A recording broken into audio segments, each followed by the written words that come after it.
'Twas the night before Christmas, when all through the house not a creature was stirring but that screaming mouse! The stockings were hung on the chimney with care. Also next to them, Speedwagon was there. Speedwagon sat in his chair, oh so sad, remembering how he lost George and his dad. He said, "Ach, why the hell does this happen to me?" knowing he had gifts that now no one could see. Speedwagon felt that now he was a mourner, especially since Lisa was JoJo's new learner. Speedwagon sat and silently wept. After, of course, he quietly slept. Speedwagon slept for an hour or two, but soon heard a noise. He then shouted, "Huh!" Before him he saw a sight right by a door. This sight, however, would leave him quite sore. It was Jonathan, who was now back from the dead. "What the hell is this?" Speedwagon now said. "It is me, Jonathan, you know my name. I have a message that backs up my claim." "How's this happening? Why are you here?" JoJo explained into Speedwagon's ear. "3 ghosts will now visit you all in this night, but when you see them, please don't die of a fright." Speedwagon asked, "But what do you mean?" But when he looked up, only nothing he's seen. Speedwagon slept, and he wept, and he dreamed. There was no ghost, or so it had seemed. Speedwagon arose to a voice he had heard. Seeing before him, it was Bruford. Speedwagon awoke to such a confusion. Bruford now said, "This is no mere illusion. I am the ghost of Christmases past. Now let us both go and see yours really fast." Speedwagon was shocked when he saw himself young, but also was sad at the face of that nun. It was Speedwagon drunk with his friends at his house. Tattoo then threw up on his own mother's blouse. "Ugh," she said, "you all reek of beer. Well now then, Robert, tell me, why are you here?" Speedwagon stood up and went for a hug. Speedwagon's mother, of course, just went, "Ugh." Speedwagon smiled at he and his mum, but his pants then fell down, so now he felt dumb.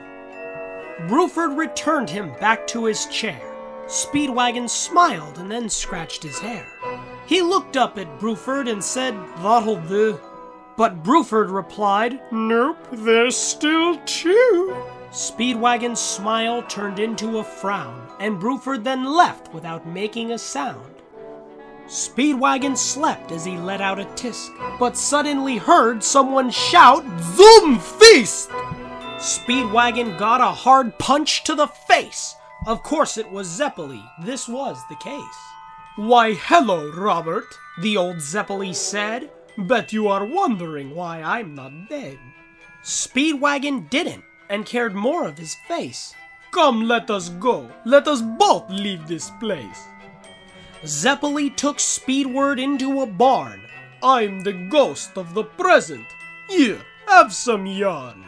Inside of the barn, why, it was Poco, eating his dad, trying not to choke. Oh! Speedwagon threw up onto his shoe. Zeppeli replied simply with, "Aw, cute."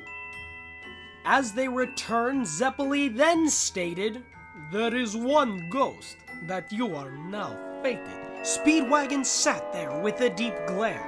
He then thought of something as he sat in his chair. He grabbed out his rifle and his big bat, then said to himself, "There's no way, fuck that." But before he was going to fire a shot, why, it was someone Speedwagon forgot. Before him was George, Joestar II, Jonathan's son and Joseph's first parent. "I see now how well you've been raising my son. All I can say is I guess, well done. I mean, he is a little bit fucked in the head, but I mean, hey, at least he's not dead. I just wanted to thank you for all you have done. I'm the ghost of the future, and the future's my son." George faded away, You know, like he does. Speedwagon wept, "I do it because..." And with that, Speedwagon then went to sleep.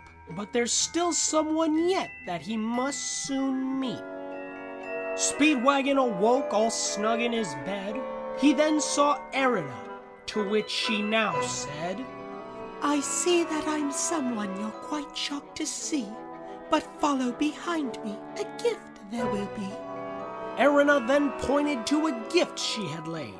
Speedwagon then asked if this was something she made. Open it, Robert. It will be most exciting. And as he then did, it was very quite striking. Each Christmas I see that you're here all alone, so that is why this year I have come to your home. When he then saw it, his eyes filled with glee. It was Jojo, Erina, and also he.